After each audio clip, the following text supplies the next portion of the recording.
struck me about the works that we looked at today was that they were quintessentially rooted in Latin America and in two different kinds of histories. One is the history, if you like, of tropical Baroque, of works which really draw on the cultural, religious and the landscape of a tropical environment.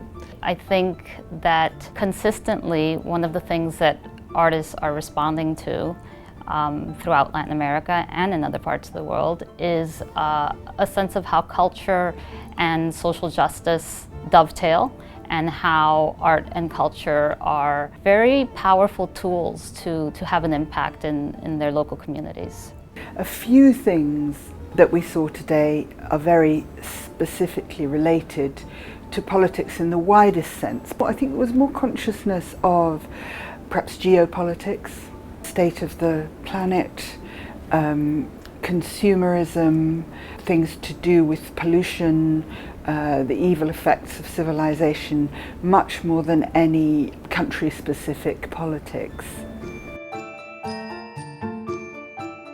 I was very interested to come across the work of Fabiola Tejeda.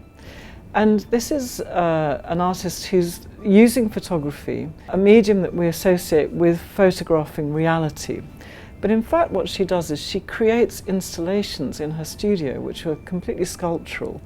And what we see in her photographs are images which look completely abstract. The work of Pablo Ortega, which is related with he studied law first, and then he comes from a family of lawyers, and then he took that typical bureaucratic papers that we deal in Latin America, we never get anywhere, you know, and he framed it into an art object, almost like a nonsense, like it doesn't make any sense, you know, to have them.